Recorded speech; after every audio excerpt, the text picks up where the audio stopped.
Welcome back to the Wild Rift Origin Series Championship. Carmen, top of the table clash. We've got Unicorn to love, we've got Game Lord. Now, one of these teams is going to be undefeated going out of the group stages, and they'll get to choose who they play against in the semi-finals tomorrow. Best of 5 gaming going to be happening. So, I think I know who you favor. And I know who I favor in this matchup. Okay, you tell me yours first. No, I was going to ask because I'm the one throwing it to you. You're the analyst here. Yeah, I'm the analyst, but you're claiming here to be, I know, a visionary or something. Nah. A medium. Right. You think Unicorn's going to win this game. I want the Unicorns to win this game. Yes. But my eyes on Game Lord over there. Yeah. From the games that we've seen from them in the past couple of games, the ones that we've been watching, I think Game Lord look a little bit better. So we'll have to see what they can do going into pick and ban, as you can see on your screens at home. Riven, not going to be going into this big matchup, taking off the table. Renekton. No. I mean, if you look at both these teams, do they look like teams that usually play normal conversations? Yeah. Okay, yeah, they do. But, okay, Unicorns of Love, give me the spice that I need right now in this Nint game, please. They've been threatening to give us the spice, haven't they? They've been talking about I want the magic touch of the Unicorn. We'll have to see if they go for any really cool stuff. The Akali and the Rakan both taken off the table. I haven't seen too much of those getting gameplay today, but also Ezreal going to be removed. Nothing's super surprising in these bans, realistically. But Kai'Sa's open. True. Kai'Sa's open. We're not seeing that much Kai'Sa though. People don't really seem to be playing it right now. No, I mean, you take Barry's and Nash out of the table and they're like, okay, I don't mind it. I'm going to play double support bot lane or fast into that, and that's going to be my play. Yeah. Oh man, on the But Corki's kind of a marksman, you know? Yeah, but you can put him mid. Like, we've seen him being flexed out more than we usually do. Just because maybe of those bans is what people have liked to play. The Lee Sin's away, the Senna is locked for Unicorn's Love. This does open up some spice if they want to go in that direction with the fasting Senna. Yeah, I told you. Yeah, smart. You know what's up. But I know. Camille, coming in for Game Lord. We've seen the impact this champion can have in the top lane and in the jungle. But you need to have someone else in the team doing that for you. Like Gragas? Oh, that's a good choice. I like it. I mean, Gragas with different barrels, the Rose Ball, the Islam itself. I think it can be quite good to position the enemy. Also, I'm also thinking about positioning the enemy in front of a team fight. There he is. There he is. Why? The crocodile. Maybe going up into the top side against the Gragas. That's where we've seen it normally, but we've seen it in the jungle. We've seen it mid today. We've seen it support as well. Gragas can pretty much go anywhere. Not going into that dragon roll because the Senna's on the other side, so it's unlikely to see there. But we'll have to see who he's going up against. Camille, obviously, going to be going onto that top side somewhere. I'm really interested to see where they go with the composition in the bot side for UOL, because they could go for something traditional alongside the fasting Senna. But honestly, I'd like it to be something a bit bulkier. The Galio, perhaps. Right. Not Galio. I'm so tired of the champion. Like, okay, impressive, hero's entrance, but what apart from that? Like, okay, you're kind of tanky, okay, you've got that going, we last made it, but let's bring something a little bit different. I mean, I think Gragas is a good counter to that, and Darius, okay, finally, what I was expecting, a Vayne finally joining here, the lineup for Game Lords, and I'm digging it. Yeah, I'm into it, honestly, but we're talking about champions that go well with Senna. We've got the dog. Maybe he'll be going into that bot side. The spice is finally here. Vi as well going into jungle, someone we haven't seen too much of today. And the Lulu is going to go alongside that Vayne. These teams fighting at the top. They've chosen some interesting stuff to go into this game. And Carmen, we haven't even talked about the Darius. I haven't talked about Darius because what else can you say about him that hasn't been said already? He's angry. He's got an axe. Yeah. Dunk. I mean, I'd rather not talk about him. Well, we're going to go into game. You're going to have to talk about some stage, but here we are onto the Rift, 9th game of the day. Winner tops the group. Loser comes second in the group. It's not particularly bad, but they lose the right to choose their opponent, so in theory, should have the harder semi-final tomorrow. It is going to be Zach Hugh on the dog in the bot side. Nasus fasting, Senna, and good. I like it. I'm into it. You're into it. Am I into it? I think I am. Ooh, actually, do you know what? Something else interesting as well. You're the Enchanter Savant. Yeah. Lulu in the mid lane, Gragas down bot with the Vayne. It looks like they're interested in maybe being a little bit more aggressive onto this Nasus, because he's going to have to step up to grab that farm. Yeah, you leave Lulu there in the mid lane, just trying to, trying to be. She's good enough resources on her own. She's got the shield, like wings he picks, enough to do damage from afar without having to face Galio like directly and look him in the eye.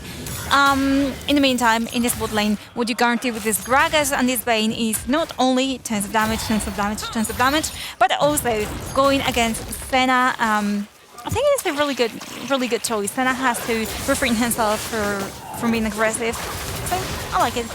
Yeah, Lulu has to be careful though. Vados doesn't want to get ganked too hard, and the Vi being forced to back away. Vados has had a very, very good day so far today in the jungle. We've seen the Zin's out, what he can do on this one. Vi's a little bit different, but the gank potential is huge in the early stages. So keep your eyes peeled on the mid lane, also the top side, because we've talked about Baron laners all day. That's kind of all that we've talked about.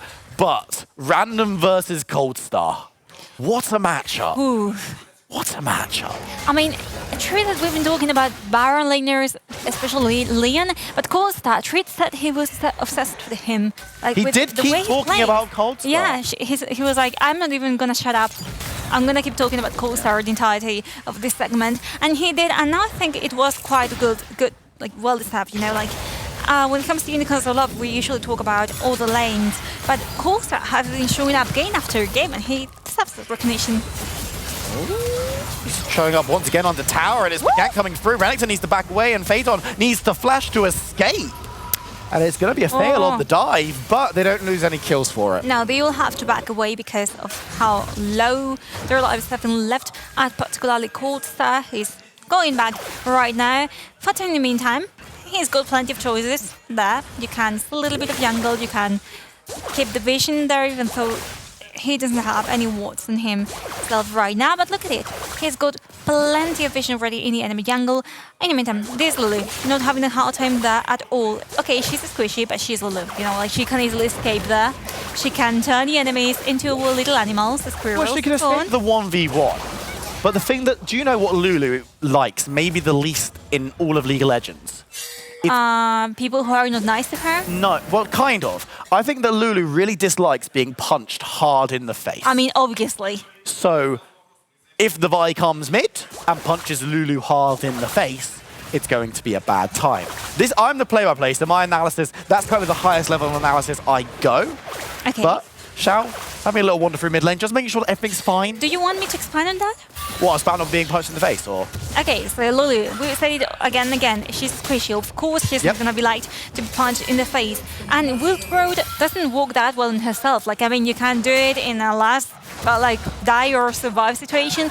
But obviously, it's better when you use some champions like, I don't know, for example, I'm thinking of Darius right now in the hands of Random. That will be a really good one. Yeah. Actually, the one where I will use it. Then again, we're going to see what happens. But we're saying right now, the objective is spawning. It's Infernal Dragon. This time around, it's a question. It's not just the case of, it's easy, we just go for Rift Herald. It's a question of which one you go for. And it looks like the teams have made different decisions. Unicorn will love going towards that Rift Herald, and there's no contest on it. Because in the bot side, the early Infernal Dragon being taken by Game Lord, and honestly, this is a much more equitable trade than we usually see at this point. Oh, but Game Lord having spotted Senna there, they've got plenty of guards that in the bottom side of the jungle, also the upper side of the enemy jungle, and they're gonna go straight away for this top lane tower there with the Rift Herald. Now the question is, how are Game Lord gonna react to this? And the reason is, well, the answer is back in a little bit, trying to take the bot lane tower now that Unicorns of Love is not on that zone of the Rift. Yeah, they've sent members, Random's there, Vados is there. They're just going to try and stop this Rift Herald getting too much more damage, but half of that in it's how it has gone down. We've seen how important that can be in the top side and in the bot side already today, so a decent Rift Herald coming through for Unicorns of Love, but you can see Game Lord Random needs to be a little bit careful. There are so many members, all 5 members of Unicorns of Love on the top side. They're giving free reign to Vayne in the bot lane though. Redemption, having a good day. Vayne loves a bit of free farm. could be risky if they can't get the play going, and it looks like they're just going to try and back away, but the ultimatum coming down on the face, actually, it's going to be Game Lord trying to get the fight going, and you can see Shower of the Wall, nice double knock-up, the damage is there, and the kill comes through. It's Lulu with first blood, Cold Star running for his life, meets up with his brother Nasus, and they'll both be able to get on the tower. They have to run away. And again, as I said, the first kill right there going for Game Lords in the hands of Lulu, which I don't think is the most efficient one, but I mean, it's at least in the hands of a laner. That's better than the kill going to the support or anything. Really good template from Game Lord right here on the tower, which was already like really risky for them, but they managed to do quite a good job in there. In the meantime, Unicorns of Love right there trying to concentrate in the mid lane, trying to take down that first, well, the second tower for them, but it's going to be quite difficult because Game Lords have plenty of defense, they've got shields, they've got healing, they've got everything they complete. Game has been as close as we'd probably expect, actually, coming out from these two teams. Both are undefeated right now. Of course, the eagle-eyed, the mathematically minded of you at home will realize that not both teams can be undefeated if they're playing each other. So one of these teams is going to come out of this one 4-0. But Carmen, talk us through this play. Okay, we've got Thefter here trying to save his red, but he's not going to be able to, even though the Hectic Ultimatum arriving right in time. Corsair is ultimately going to be the most damage out of this composition of battle, obviously B, that dies right in the spot without Game Lord losing any effectives. So, in turn, tower for tower. Yeah, trading it out once again, top for bot, just making sure that the map is a little bit open except for that mid lane. Both teams happy to make that trade. It's just one of those things that you do. Looking for maybe the engage, but nice flash coming in from Sneeland. Is able to get away with his life. Ooh, he gets saved by the bell, as we were saying, in Spain. But look at this. Game Lord just not surrendering, just not giving up the little advantage that they built over time. Just a little bit of gold ahead, but already two Trinities, two True Forces there in the hands of Junglers, and of course Black Clover there and Warthog in the hands of Renekton. So we can see where the action is mainly taking place here, which will be in the top lane and also in the jungle. But the mid laners are not being left behind. I find this game being quite interesting just because of that. I feel like both teams are very active on every single lane. They don't want to miss objectives. And actually look at that, how they are rotating right now. Game Lords to the top lane and Unicorns of Love to the bot lane. Well, it's what we've been talking about with Unicorns Love the entire day, saying how, look, they play for everything. There's not really like this standout, we need to go into this lane to do stuff situation. It's all about the team dynamic, the way that they fight, their target acquisition. All of this that they forged in Group B, where team fighting is pretty much all they do. It's a good time. It's worked great for them so far in this tournament, undefeated as we go into this game. But Game Lord as well. They haven't been focusing in one specific area. They've been moving around, but both teams are focusing in this specific area. Around the Dragon Buff as the heroic entrance coming through. Nice ult coming through from Senna with the shields, with the damage. And they're going to be able to knock Galio into the backline. He's getting a double stun off. Might well go down though. Steelan is removed, and it's Game Lord who are looking to run a ramp. And you can see Redemption coming on through. Gets the shot, gets the kill. Vayne is now going to turn towards the rest of the team. There's the backline. There's the double coming through from Redemption. Another one goes through for Game Lord. It's 5-0 on the scoreline, 4-0 in the fight, and surely the Dragon as well. What kind of fantasy is this? A fantasy, a world in which Unicorns of Love is listening to Europe's potentially third seed here, Game Lords. Quite impressive from the European team right there. Honestly, I'm really appreciating the ultimates by Thefter, right? The Hectic Ultimatum, a teamfight starters. And as well, random, we've got the replay right there. You can see it here, how they were trying to catch him from the side of Unicorns of Love. Watch Regalio and watch Cold Star there, who gets trapped. He tries to get across the wall, but he is not able to. And in the end, well, he cannot do that much, right? Teamfight is gonna end really quickly because of that. With one of the strongest members of the team taken outside, I mean, they're condemned. Yeah, I mean, the damage is coming on through, and Vayne has just been left alone for this entire game. Redemption hasn't been focused at all, and is now hitting those mid to late game points where the damage is going to be pretty scary. Baron on the menu at the 10-minute mark as well. So that's now the objective that we're going to keep our eyes most keenly on, at least until the next dragon spawns, and even then, you've got to imagine that Baron is higher priority. Unicorns Love, they're down, but they're not out, though. 5k gold deficit at the 10-minute mark isn't really where you want to be, but they've still got tools, they've still got pick, they've still got these strong champions, and their team fighting isn't too shabby either. And of course, Nasus, he's gonna be getting pretty big as the game goes on. I mean, but will the game go on? That's another question there. Nasus kind of escalate if the game doesn't go on for that so long. And we know that it's Wild Rift, and we know things are like double the speed as in a normal League of Legends game. But this is a different thing. You can see hit Thimble Winter, one of his abilities, max health, max mana, increasing every single stat. This is going to be really helpful moving on to the mid to late game. But what I'm going to say to you, and I'm going to posit this, yes. Carmen, you can call me an idiot if I'm being an idiot. I'm not going to call you an idiot, you already are. In the super late game, Nasus might have all the stacks in the world. Yes. How is he getting onto Vayne? How is he doing that? We've got Lulu who's going to be running interference. Yes. Gragas is going to be running interference. Camille and Darius are going to be bundling towards him to get into the fight themselves. Azakyu is going to have such a hard time getting into fights, getting onto the one priority target. Okay, maybe Vader's on the Lulu is another one that should be going down early.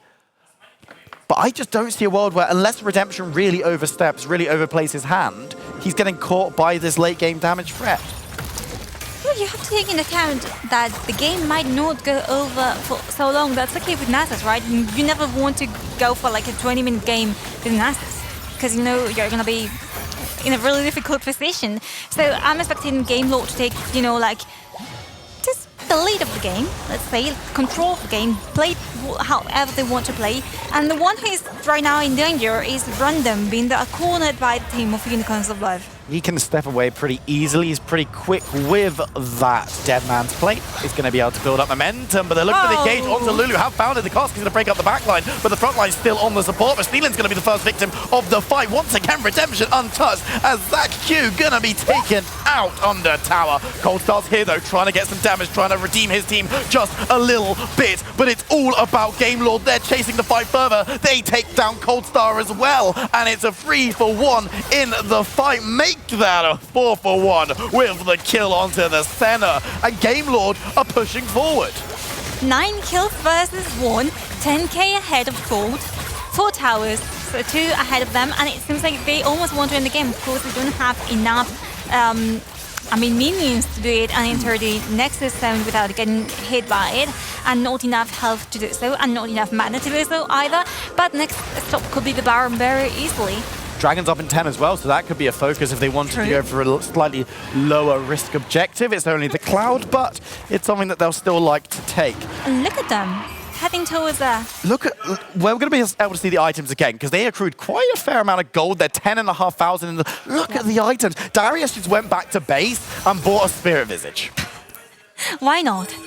Just walks in up to the shopkeeper, just makes it rain with all of his gold. And across the board, we're seeing these kind of advantages, but the fight's going to kill. Random needs to be careful. It's a 4-for-2. Has got the Lulu, who's going to use the Enlarge, and it's now going to be a full team fight as members turn up. This is massive coming through from Gaylord. They dunk one. Can they go for more? Coalstar is going to be ripped to shreds as the fight continues. Zefta off the back, won't burn down just yet, but now Redemption, he's the one playing frontliner, but he's got so much damage. He's going for Crystal. It's just Azakyu alive, and he's going to fall as well. Game Lord take the fight. They're going down the mid lane. Can they possibly end here? I didn't believe so much in the Lulu pick in the mid lane, but look at it, how well it has worked. They're teleporting right ahead to end the game. Only a small minion wave, but there's 3 of them. There's no one to defend here for Unicorns of Love. Just like that, it's Game Lords who are undefeated as they take the 4-for-0. Unexpected, isn't it? Well, I mean, someone expected it at the beginning of the game. Okay, not you. That's all I'm saying. Right, I completely agree with you. I think it was unexpected from the day. The number 3 seed from EU coming out and claiming first place, even against, like, to be in the race against Unicorns of Love as well for that first place seed. That is an outcome I don't think anyone would have predicted at the start of the competition. That game, though, to me, that was just impeccable drafting coming out from Game Lord there. I think at Champion Select, I think they just had their number entirely. Yeah, I told you so. Kern. I don't know why I'm being the one I was the one who predicted Game Lord to win. I don't know why I'm being the villain here. But yeah, absolutely. It's a case of They played very well. They had the draft going into it. Redemption on that vein looked really, really good. And he was given so much time in game, no one was really putting pressure onto him. So by the time it got to team fights, it was already a little bit too late for the Unicorns. That composition just enabled him to keep this giant wall of meat that was Unicorns of Love at arm's length. They just weren't letting him get anywhere near any priority targets the entire match. And that, the longer it goes on, Vayne just ramps up, and then at that point, it's... I mean, you'll probably see it in some of the replays of this. It wasn't even the Vayne at the end. It was the Darius. It was Random just causing problems as well. Yeah, absolutely. I think he played a really good game, but now I'm waiting to see what else can they do. Yeah? Their best game? Because I don't think so. You don't think so? What more could you want from them? More! Yeah, what? Better precision.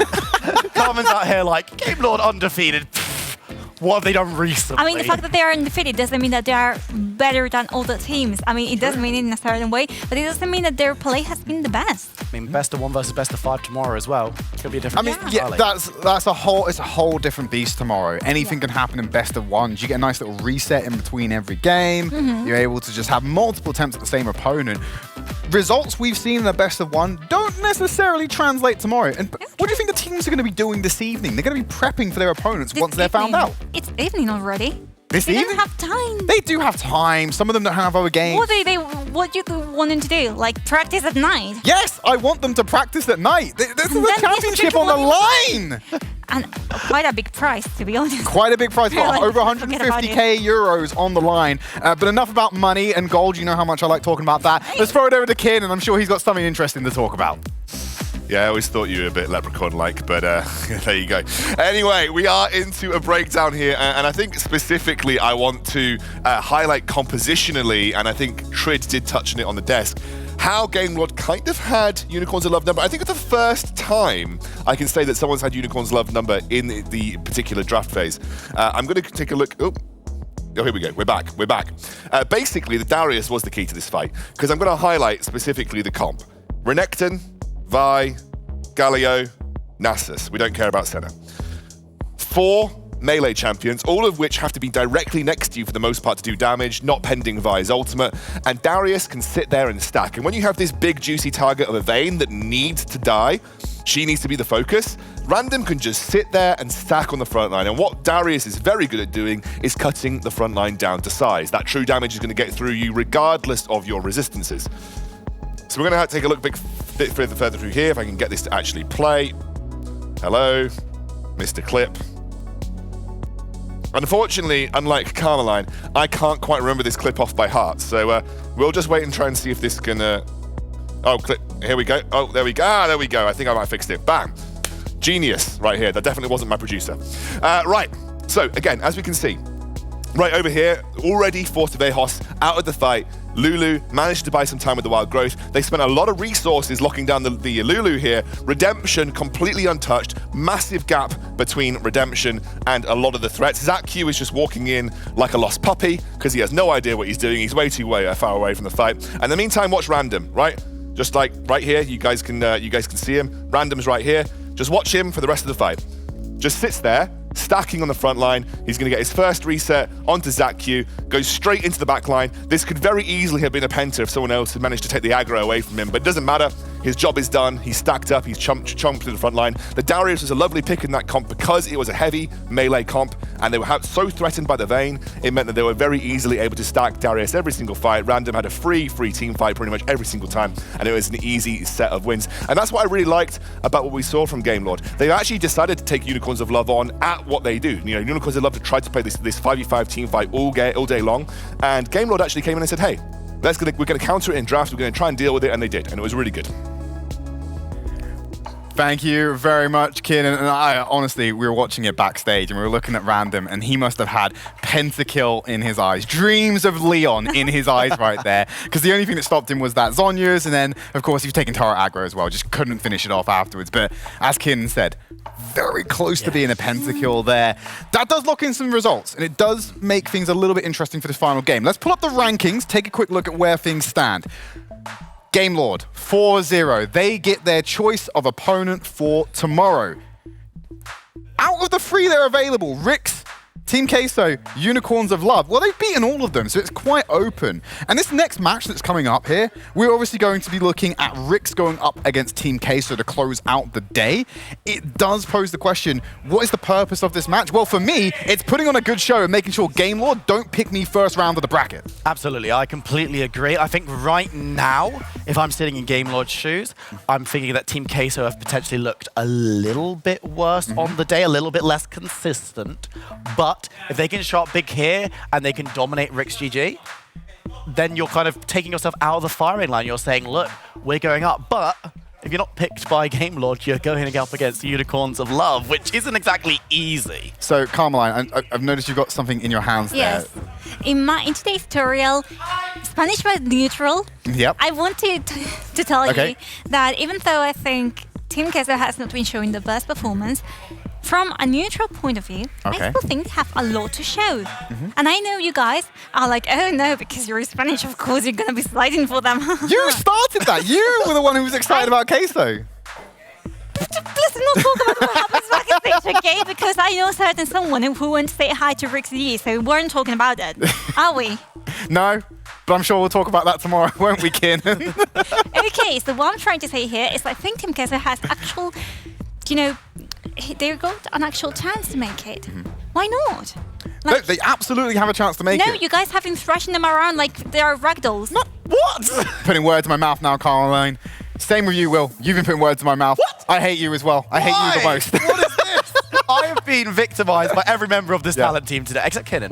He's lovely. Excoundry, you're great. We just keep pointing to him off stage, but I'm not going to point to him anymore. We're going to go through a quick break. When we come back, our last game of the day. It's Team Queso versus Rix GG. They're going to decide, well, they're not going to decide anything. They're just going to put on a show for us.